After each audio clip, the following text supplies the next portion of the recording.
At 90, I've stopped regretting things I did.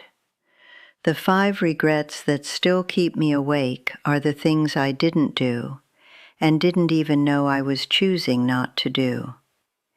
If you're 60, 65, or 70, and something inside you whispers, "Is this all?" You're not broken. You're right on time. And I'm not here to lecture. I'm here to hand you the map I had to draw alone, in the dark, with shaking hands. 5 regrets, not the ones in magazines, the ones we hide even from ourselves. If this finds you at the right time, hit like and subscribe so the women who need it next can find it too. Stay with me. The first regret is the one nobody tells you about because we don't have words for it yet. It isn't loving someone too much. It isn't sacrificing for family.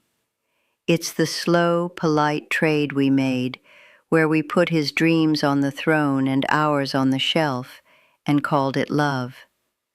I did it. My mother did it. Her mother did it before her. 3 generations of women who could name every promotion their husbands ever got, and not one of us could finish the sentence, "What I really wanted to do was..." I wanted to paint. Not casually, really paint. At 32, I had a small studio in our garage. I'd wake at 5, work for an hour before the children were up, and I was getting good. Then Robert got promoted, the company moved us, and the new garage had no heat. I told myself it was temporary. I told myself I'd start again when the kids were older. Then when they were in college. Then when Robert retired. Then when Robert was gone. I'm 90 years old, and I have not painted in 58 years. The brushes are still in a box in the closet. I take them out sometimes. I don't open the box. Let me tell you about someone I knew. Her name was Helen. Helen had finished 2 years of law school before she married. She kept her old casebooks in a hat box on the top shelf of her closet, the way another woman might keep love letters. She followed her husband to 3 cities, raised 4 children, did the books for his accounting firm without ever being on the payroll. When she was 70, after he died, she pulled that hat box down. She read for 6 hours straight. She called me that night, crying, not because she was sad. She said, "Catherine, I just met the 22-year-old woman in the mirror again, and she's so angry with me." She enrolled in a paralegal certificate at 71. She finished it. She told me it was the proudest year of her life. She died at 74, and at her funeral her son said she had lived for her family. Nobody mentioned the certificate. That is the part that haunts me. Not that we sacrificed, but that nobody, not even our own children, ever knew what we sacrificed. They didn't know there was a name on the thing we put down. They thought we were empty before we filled ourselves with them. Here's what I want you to understand. Sacrifice is not the same thing as love. Sacrifice with a name on it, yours, written clearly, remembered out loud, that is love. Sacrifice with no name on it is disappearance dressed up as virtue. And the cruelest part is, the people you disappear for do not learn to value women. They learn that women are something that was simply always there. So tell me in the comments, one dream you shelved, even just the name of it, the painting, the degree, the business, the trip, the song. Naming it is how it comes back. We can't unshelf it together, but we can stop pretending it was never on the shelf. Now let's talk about something quieter than dreams, but heavier. Because dreams you can shelf in private, but not knowing where your own money is, that catches up to you in public, in front of strangers, on the worst day of your life. The second regret is that I let someone else hold the map to my own money for 43 years. I want to be careful here because I know what you're thinking. You're thinking, I trust my husband, I trust my son, I trust my advisor. And I am not telling you not to trust them. I am telling you that trust is not a substitute for knowing. Those are two different things, and we were taught they were the same thing, and that lesson cost women everything. When Robert died, I was 67 years old. The first time I ever logged into our online bank account was the night after his funeral. I sat in his office in my black dress, and I could not figure out the password. I tried his birthday. I tried mine. I tried our anniversary. I cried over a column of numbers labeled liabilities because I did not know the word. I had a master's degree. I had run a household of 6, and I did not know what liabilities meant. The shame of that night. I have never told that story to anyone, including my own daughter, until right now. A friend of mine, I'll call her Dorothy, had it worse. Dorothy was 72 when her husband passed. 3 weeks after the funeral, a notice came in the mail. Her husband had taken a second mortgage on their home 2 years earlier and never told her. She had no idea. She lost the house at 73. She moved into her son's basement. She died there 18 months later. The certificate said heart failure. I knew her. It was not heart failure. How many of us right now do not know the password to our own bank account? Do not know the name of our financial advisor? Do not know what we owe, what we own, or what would happen if the person who handles it disappeared tomorrow morning? I learned in 6 months what I should have learned in 6 decades. Not because I'm clever, because I had no choice. And here is what I would tell my 50-year-old self if she could hear me. 3 things you do before 70, no matter what your husband or your son or your accountant says. 1. You know every account in your name and you log in once a month, even if you don't understand half of what you're seeing. 2. You know what 1 month of your life actually costs to run, written down on real paper. 3. You know exactly who you would call if the person who handles things suddenly couldn't. Money isn't power. Money is just paper. Knowing where your money is, that is power. Not knowing is the rent you pay to fear every single month for the rest of your life. Now, let's talk about the people we surround ourselves with, because money is one kind of safety, but this next one is the kind nobody can take from you. The third regret is that I built my whole world around family, and I forgot to build friends. Not social friends, I had plenty of those. Bridge club, church potluck, the women I waved to at the grocery store. I'm talking about a different kind of friend, the kind I'll call scaffold friends. The women who hold up the parts of you that family is not built to hold up. The women who knew you before you became somebody's wife and somebody's mother. And the women who can still see you after the wife and mother titles are gone. I am 90 years old. I have 4 close friends still living. Not one of them is from before I was 70. The friends I made in my 20s, 30s, 40s, most are gone, and the ones who aren't have, in the kindest way I can put it, disappeared into their grandchildren. Their conversations are weather, doctor appointments, and what their daughter-in-law said at Thanksgiving. They love me, I love them, but they cannot hold up the part of me that is still trying to grow.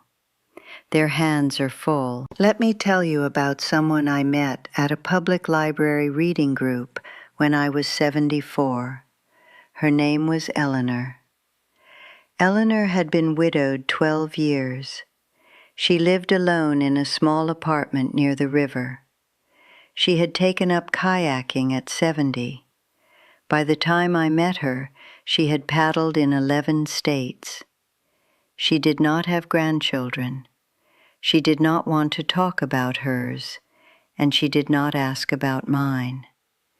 She wanted to know what I was reading, what I was thinking, and whether I wanted to come kayaking with her on Saturday. I was 78 the first time I sat in a kayak. Eleanor taught me. We did it for 6 years until her hip went. She is the reason I am still curious at 90. Not Robert, not my children, Eleanor. Now compare that to a woman I'll call Patricia, my closest friend from my 30s. Patricia and I were inseparable for 40 years. Now Patricia calls me every 3 months. The conversation is the same every time.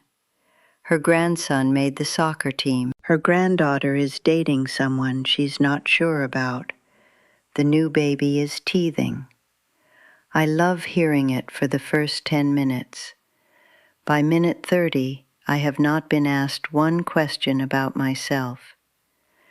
When I tell her I started a watercolor class last spring, there is a small silence, and then we are back to the grandson and the soccer team.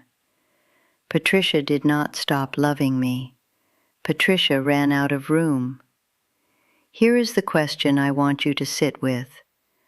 Who in your life right now would still want to know you if your children disappeared from the conversation? Make that list. If it is short, that is not a tragedy, that is information. You still have time. Family is the floor. Independent women friends are the ceiling. A house without a ceiling isn't a home, it's a basement. And too many of us are living in basements we built ourselves, calling them love. Drop the first name of one woman in your life who lives fully on her own, and one thing you've learned from her in the comments. That short list matters more than you think. Now let's talk about the lie I told myself the longest, the one that cost me 20 years with my own daughter. The fourth regret is the one I am most ashamed of, because I did it with my eyes open every day for 40 years. I believed that being a good mother meant being a quiet mother. I swallowed my opinions. I swallowed my hurt.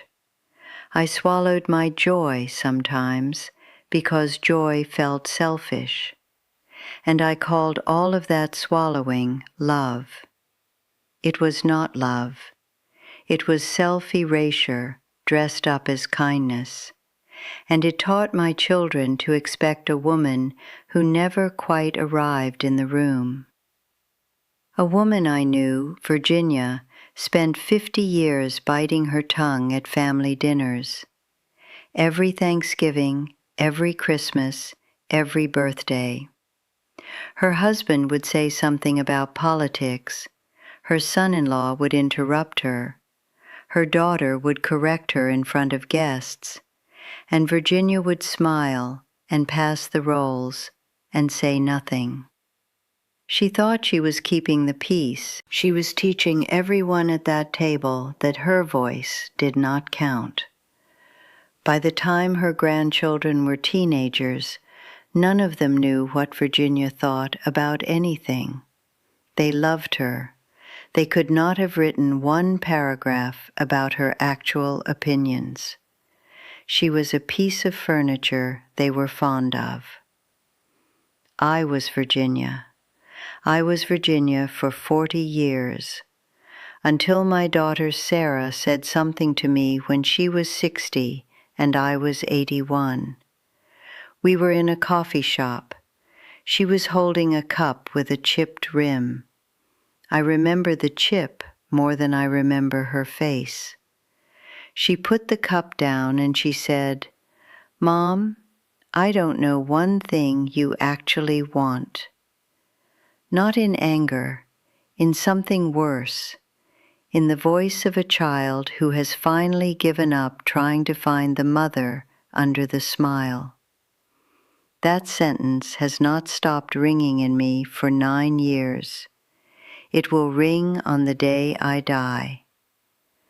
I want to ask you something, and I know what you are thinking before you answer it. You're thinking, "But I didn't want to burden them." You're thinking, "I was protecting the peace." You're thinking, "A good mother doesn't make her children deal with her opinions." I thought all of those things every day for 40 years. They are not true. They are the lies a culture told women, so we would raise children who never had to learn to handle a woman who disagrees. When was the last time your children heard you say, "I disagree," without softening it into a question, without ending it with, "But maybe I'm wrong," without smiling, without laughing it off? If you cannot remember, you are not a bad mother. You are a mother who was taught the same lie I was taught. And the cost of that lie is not paid by you.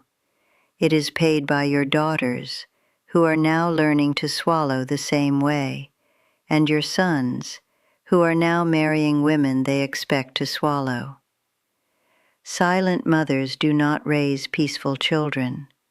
They raise children who learn that women disappear politely. They raise daughters who feel guilty for having needs. They raise sons who genuinely believe their wives are happy because their wives are smiling. We did not give them peace. We gave them a script. And it is killing the women in the next generation, just more slowly. Which brings me to the last regret, and the only one I am still actively trying to undo, even at 90. The 5th regret is the one I am still working on, the one I have not finished paying for. I waited my whole life for my children's permission to live my own life. I asked permission for things I had already earned the right to do. I waited until I was 81 to take a trip to Italy I had wanted to take since I was 30, because I was afraid Sarah would worry. I sold a house at 84 and moved into a smaller one I love, and I rehearsed the conversation with my son for 3 weeks before I told him. He said, "Mom, that's fine. Why are you nervous?" I had been nervous about telling a grown man whose tuition I had paid for that I was moving into a house he did not own. Let me tell you about a woman I will not name, because she is still alive, and she still has not gone. She is 88 years old.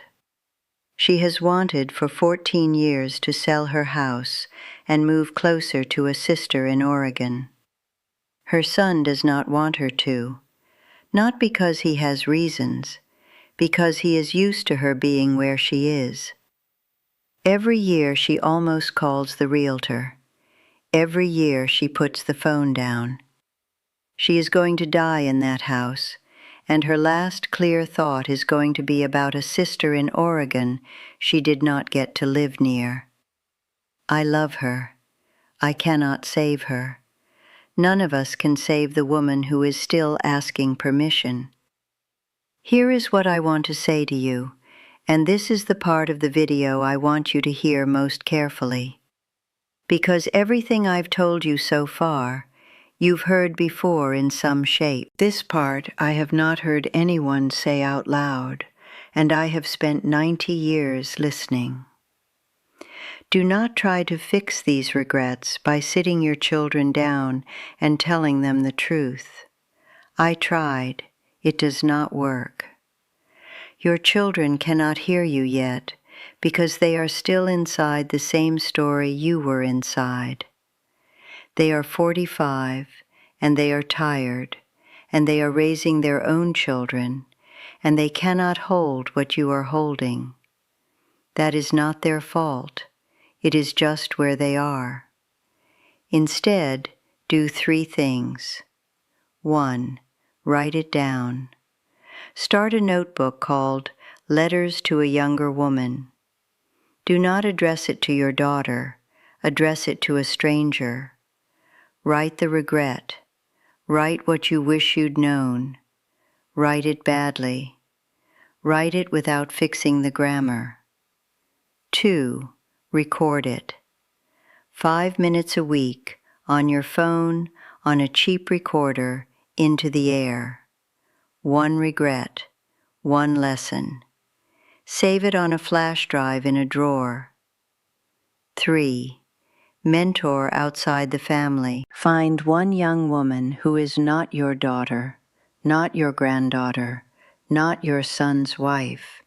A neighbor, a library volunteer, a woman from church who is 40 and looks tired. Sit with her. Tell her the truth that your own daughter cannot hear. She will hear it, because she is not your daughter, and your story does not threaten her. Last Tuesday I sat with a 34-year-old woman named Claire at a public library. She was crying about her mother. I did not try to fix it. I just told her about the painting I never painted. She went home and called her own mother. That is how regret becomes inheritance instead of a wound. 5 regrets. I cannot undo them, but I can refuse to let them die with me, and so can you.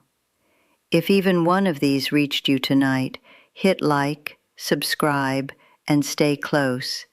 These conversations are the closest thing I have to a daughter who actually listens.